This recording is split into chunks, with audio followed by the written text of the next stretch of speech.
अस्सलाम वालेकुम की हाल चाल है वीरां दा भरावां दा तुसां जुड़े हो साडे YouTube चैनल रंगला पंजाब दे नाल ते मैं हां तुहाडा संगी तुहाडा मित्र ज़हीर लशारी। अच्छा की वेख रहे हो? बचपन च चले गए हो? पुरानियां यादां ताज़ा हो रही होनियां ने 80s दियां 90s दियां। ਇਹ जनाब सेवियां कड्ढण वाली मशीन है पर साडा इत्थे जिहड़ा मकामी इहदा नाम सद्दिया जांदा है वो बिल्ला।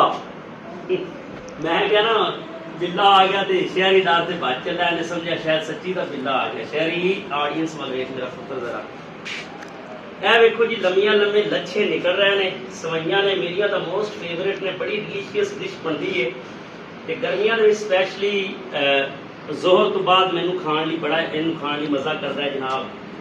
इन्हां जो तुसीं पकाते हो उबलवियां पकड़ियां नूं उबाल के पकाते हो अम्मा पका के देंदी सी देसी घी ते शक्कर पा के जो खाते हो तो फिर जनाब मज़ा दुबाला हो जाता है अपना ही स्वाद है। ए देखो लम्बे लम्बे लच्छे ने उधर मेरा कैमरा मैन विखावेगा उधर मैं कुछ पाने वास्ते भी पाइयां ने। ए पुरानियां माइयां पुराने जमाने दे विच किस तरह इत्थों ज़िया साहब दसो ना किस तरह लांदियां सन देख लो कैमरा मैन सवार से विखावेगा थानू।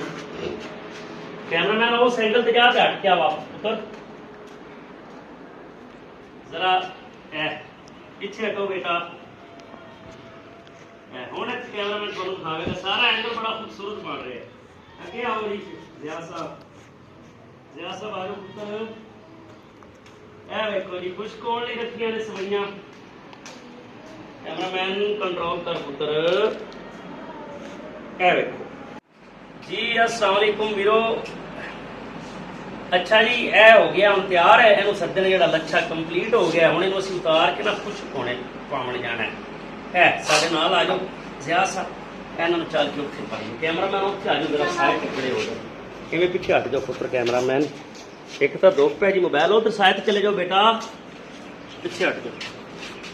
ए वेखो ये हुण असीं सेवियां पाणियां ने ਇਹ ਜੀ ਸਾਡੇ ਕੋਲ ਨਹੀਂ ਡਿੱਗਦੀਆਂ। ਵਿਆਹ ਸਾਹਿਬ ਤੁਸੀਂ ਕਰ ਲਓ ਤੁਸੀਂ ਨਹੀਂ ਖਾਣੀਆਂ। ਇਹ ਜਨਾਬ ਨਾ ਜ਼ੋਰ ਤੋਂ ਬਾਅਦ ਇਹਨਾਂ ਨੂੰ ਜਨਾਬ ਉਬਾਲ ਕੇ ਪਕਾਵੀਦਾ ਠੀਕ ਹੈ। ਉਬਾਲ ਕੇ ਪਕਾ ਸੁਤੇ ਸਵਾਦ ਦੇ ਸਣ ਉੱਤੇ ਦੇਸੀ ਘਿਓ ਤੇ ਜਨਾਬ ਮੇਰੀ ਉੱਤੇ ਸਾਟ ਲਓ ਕੀ ਭਲਾ ਸ਼ੱਕਰ ਹਾਂਜੀ और घ्यो च इन्हों भुन लेना कड़का लेना या तड़क लेना जो भी है तो फिर ज़्यादा मज़ा देनी ने प्योर सवैयां ने जनाब ठीक है। तो फिर चैनल सबसक्राइब कर दो बैल आइकन दबा दो ताकि यहो जिहियां होर कल्चर नाल भरपूर वीडियोस तुहाडे तक पहुंचाइए। विरसे कैतां दी खुली किताब साडा रंगला पंजाब साडा ते साडा रब राखा।